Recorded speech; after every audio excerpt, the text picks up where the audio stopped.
Jadi saya punya komitmen, Mas Richard, bahwa kita akan tegakkan hukum. Karena apa? Karena memang itu harus dilakukan. Kita harus patuh pada peraturan perundangan. Ya. Tadi Mbak. Sahabat, bukan jalan-jalan biasa di mana saja berada. Senang dapat berjumpa kembali. Dan hari ini Rabu, tanggal 1 Desember 2021. Pagi ini saya berada di Kodam 18 Cendrawasih, di mana saya diundang secara pribadi langsung oleh Kapendam 17 Cendrawasih untuk melakukan liputan terhadap kunjungan kerja yang dilakukan oleh Panglima TNI yang baru, yakni Jenderal TNI Andika Perkasa. Pada pagi hari itu, kami dari jurnalis, baik media cetak, elektronik maupun media online, kami secara individu mendatangi kantor Kapendam 18 Cendrawasih. Dan di sana kami dikumpulkan dan kemudian mendapat arahan dari pimpinan Kapendam, dan kemudian kami bersama dengan jajaran Kapendam 17 Cendrawasih difasilitasi dengan kendaraan bis. Kami bersama-sama menuju ke markas komando Kodam 18 Cendrawasih guna menunggu kedatangan ataupun kehadiran dari Bapak Jenderal TNI yang melakukan kunjungan kerja di Papua, antara lain vaksinasi, tapi juga aspek-aspek internal yang berkaitan tentang tugas-tugas pokok TNI di tanah Papua. Ayo ikut terus bersama saya. Waktu kita banyak ini, mau lihat semua pertanyaan nanti, semua boleh punya kesempatan nanti. Saya cek dulu di mana suaranya. Rekan media sekalian, saya beserta beberapa panglima Kotamas yang ada di Papua sudah melakukan finalisasi. Finalisasi ini tentang detail karena perintah dari saya untuk melakukan beberapa perubahan itu sudah kita keluarkan sejak 27 November kemarin. Intinya adalah yang pertama, kita mengorganisir satuan tugas yang digelar oleh Mabes TNI itu menjadi satuan-satuan yang melakukan tugas pokok dan fungsi organik. Jadi satgas-satgas yang selama ini digelar di sini, untuk yang Angkatan Darat mereka menjadi Kodim. Kodim dengan jajaran di bawahnya itu Koramil. Tugas pokoknya apa? Tugas pokoknya melakukan tugas pokok dan fungsi Kodim dan Koramil dengan titik berat pembinaan teritorial dan komunikasi sosial. Untuk unsur-unsur satgas dari Angkatan Udara, mereka menjadi bagian dari Pangkalan Udara atau Lanut dengan tugas pokok dan fungsi Pangkalan Udara yang titik beratnya ada pada pembinaan potensi kedirgantaraan dan komunikasi sosial. Nah, kemudian untuk satgas-satgas yang digelar yang berasal dari Angkatan Laut juga menjadi bagian dari Pangkalan Angkatan Laut atau Lanal. dengan tugas pokok dan fungsi lanal, tapi titik berat ada pada pembinaan potensi kemaritiman dan komunikasi sosial. Nah, ini kita berlakukan sejak 27 November kemarin. Karena apa? Karena gelar Satuan TNI Darat Laut Udara di tempat lain juga sama. Jadi saya ingin gelar satuan maupun satgas yang ada di Papua ini pun sama dengan wilayah lain di negara kita. Saya sudah memberikan perintah kepada satuan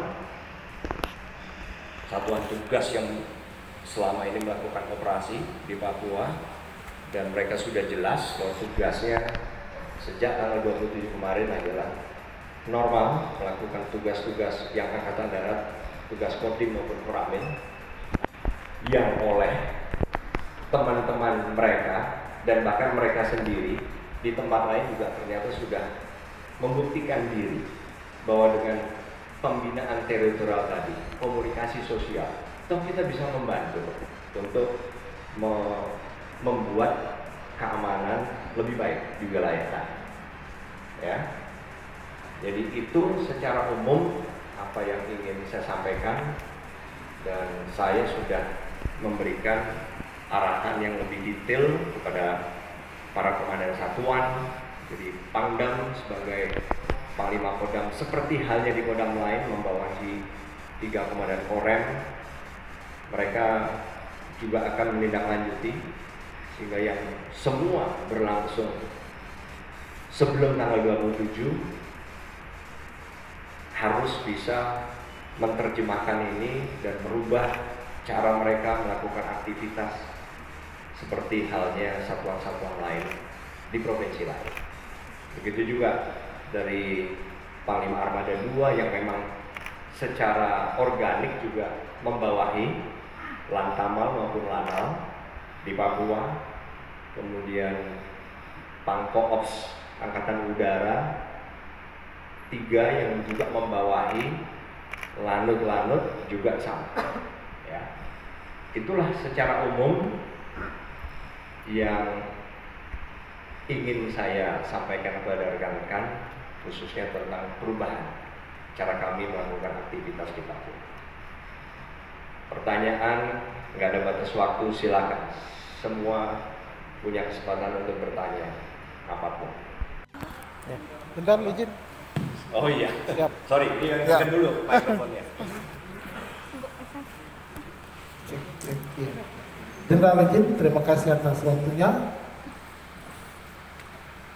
Perkenalkan, saya Richard Mayor, reporter Merdeka.com di Papua.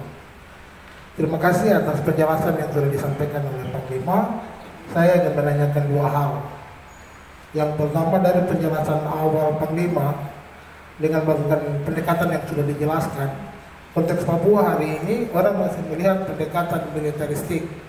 Saya ingin mendapat pendekatan dari Panglima soal konsep-konsep tadi. Apakah ini bagian daripada memanage pendekatan militeristik di Papua versi Panglima TNI?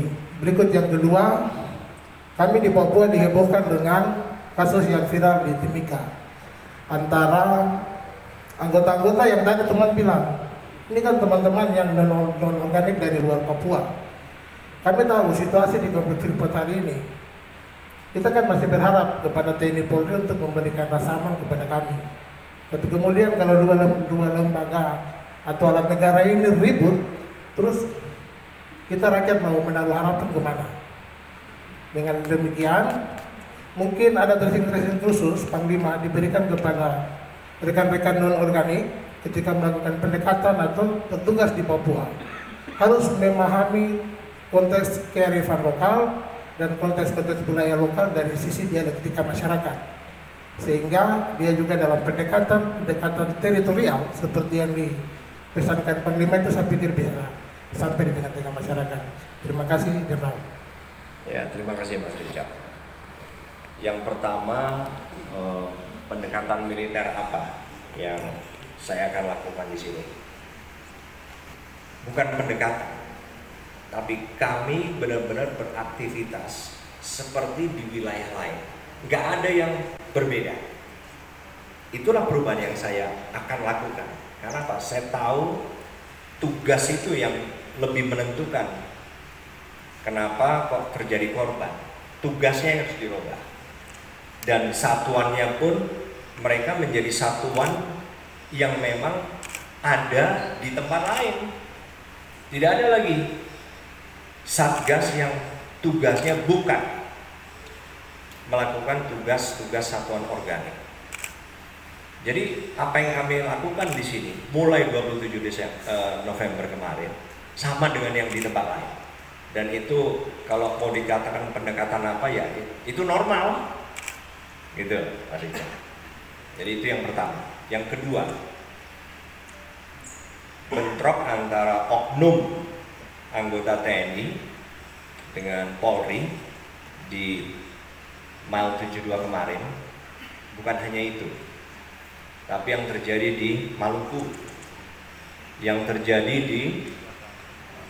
di mana? Batam, semuanya diproses hukum, dan sudah saya buktikan. Kalau tidak salah, Pusat Penerangan TNI sudah merilis info dari kami bahwa kami sudah proses hukum dan Kapolri sudah sepakat. Waktu saya berkunjung ke Kapolri, kita menyepakati itu. Itu kan sebelum 3 insiden ini terjadi, sebelum kita berdua sepakat bentrok apapun harus diproses hukum. Ya, nggak ada hanya damai, salaman, olahraga bersama, tidak ada. Tanggung jawab. Karena apa? Karena kita adalah satuan yang memiliki kewenangan dalam hal masing-masing. Polri, kami, ini kan punya kewenangan tertentu dalam hal keamanan. Kita nggak boleh ngasal, nggak boleh. Kita harus bertindak sesuai peraturan perundangan, dan itulah yang menjadi prioritas saya pertama pada saat saya fit and proper test, peraturan perundangan. Dan instruksi saya di Papua 27 November kemarin juga itu, penegakan hukum, bunyinya begini, penegakan hukum di wilayah menggunakan peraturan perundangan yang berlaku. Kami tidak memiliki kewenangan dalam peradilan umum, jadi kalaupun ada ya kita sifatnya seperti di wilayah lain, nggak ada. Di wilayah lain kan juga kami tidak melakukan tindakan sendiri, semua dilakukan, diserahkan kepada pemilik kewenangan itu sendiri. Penyidik Polri dalam kasus tertentu, penyidik juga kejaksaan, penuntut adalah kejaksaan, pengadilan. Jadi saya punya komitmen, Mas Richard, bahwa kita akan tegakkan hukum. Karena apa? Karena memang itu harus dilakukan. Kita harus patuh pada peraturan perundangan.